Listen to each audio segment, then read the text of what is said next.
Bienvenue sur Africa 24 pour cette nouvelle édition du QG News. Voici les titres de l'actualité. En Algérie, un attentat suicide a eu lieu ce jeudi matin dans la ville de Tiaret. 2 morts seraient à déplorer ainsi que des blessés. L'attaque n'a pour le moment pas encore été revendiquée. Le président égyptien a annoncé vouloir ralentir le taux de croissance démographique du pays.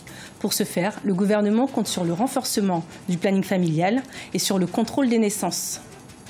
Et puis au Kenya, la Banque centrale invite les investisseurs à s'intéresser aux obligations du Trésor public national.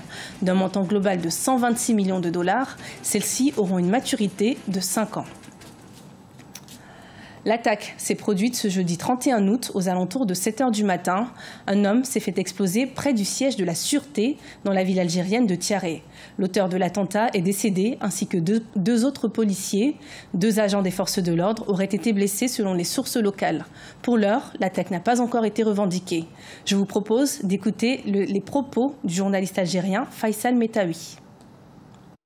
Jeudi matin vers 7h45, heure algérienne, 6h45 en temps universel, un kamikaze, un terroriste, a tenté de pénétrer dans le commissariat de police de quartier El Founani à Tiaret, qui est situé à 270 km au sud-ouest d'Alger, mais il a été empêché de pénétrer au sein du commissariat par un policier qui assurait donc la surveillance des lieux. Selon le policier en faction, a été tué lors de l'explosion puisque le kamikaze a réussi à faire exploser sans se faire exploser devant le commissariat. Des sources médiatiques évoquent la mort de 2 policiers en fait dans cette explosion. Les autorités sécuritaires ont quadrillé pour savoir d'abord connaître l'identité de ce kamikaze et également, selon des sources médiatiques, ils auraient aussi poursuivi un autre terroriste qui était venu avec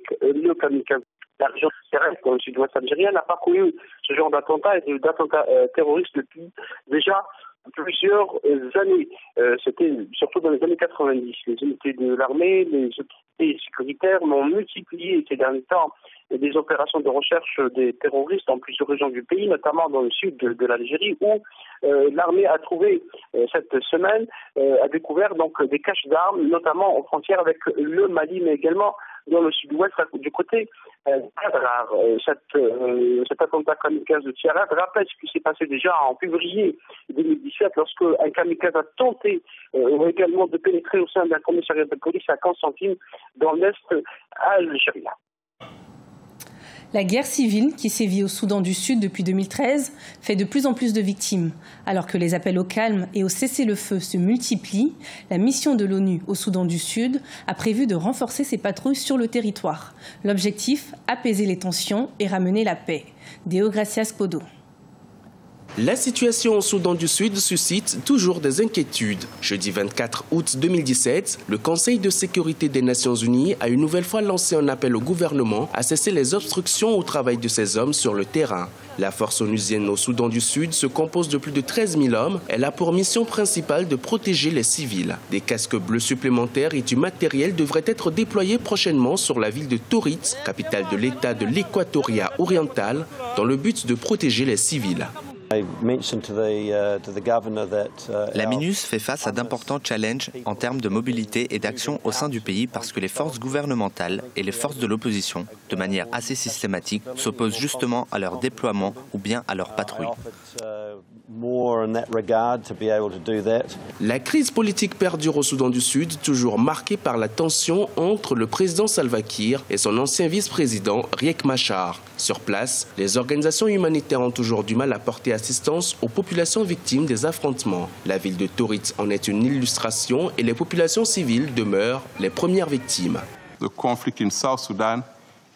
conflit au Soudan du Sud est un conflit créé par les hommes dont la responsabilité revient aux dirigeants du Soudan du Sud, une responsabilité directe. La situation économique désespérée et la poursuite du conflit ont contribué à créer une situation dangereuse et précaire pour les civils. Mais les mêmes dirigeants pourraient ramener le pays hors de ce gouffre annoncé. Il suffira d'une volonté politique réelle pour mettre un terme aux opérations militaires, négocier pacifiquement et faire les compromis nécessaires pour atteindre une paix durable dans le pays.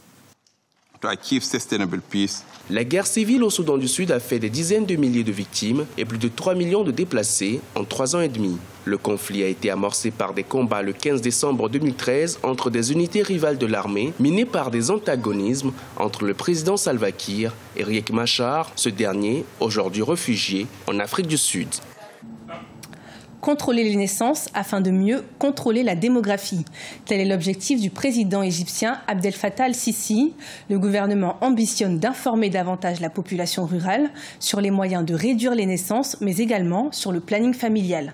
Corinne Kamdem. L'Égypte s'emploie à ralentir le taux de croissance de sa population, une baisse qui passe par le contrôle des naissances et le planning familial. Les autorités ciblent notamment les zones rurales où le nombre d'enfants par famille reste élevé, en raison souvent de leurs croyances religieuses. L'université égyptienne d'Al-Azhar, lieu d'enseignement de l'islam, a d'ailleurs validé le plan du ministère de la Santé qui indique que le planning familial n'est pas interdit et contraire aux principes religieux. Si nous parlons de l'importance du planning familial, je pense que c'est l'un des sujets principaux que le gouvernement devrait commencer à traiter. D'abord, sur le plan personnel, les familles et notamment les pères devraient réfléchir avant de donner naissance à des enfants. Que cela rende le contrôle des naissances très important pour eux, autant que l'eau et l'air.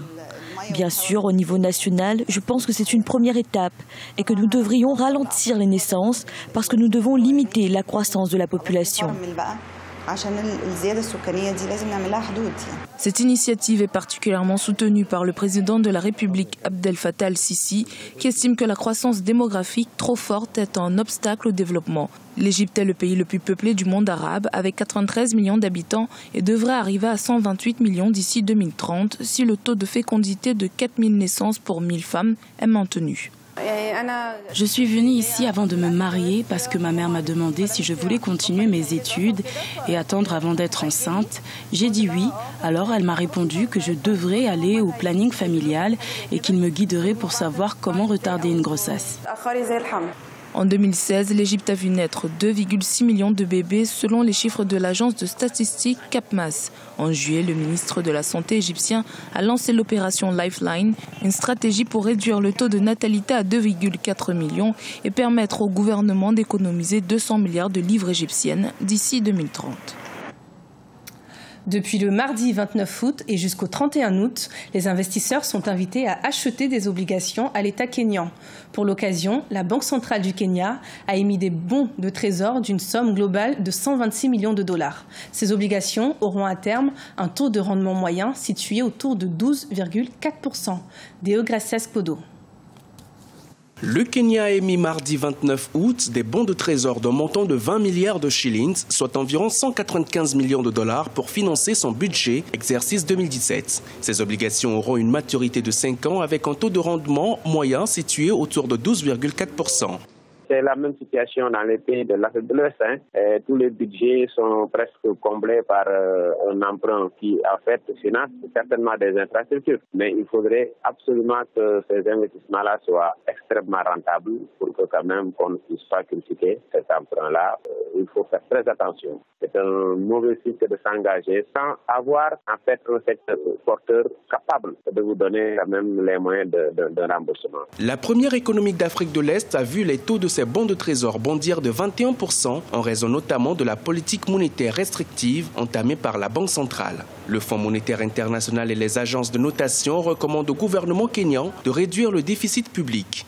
Toutefois, l'économie s'est indéniablement imposée en Afrique de l'Est pendant le premier trimestre 2017 avec une croissance de 5,7% grâce aux retombées tirées de nouvelles liaisons routières et ferroviaires conjuguées à la baisse des coûts du carburant.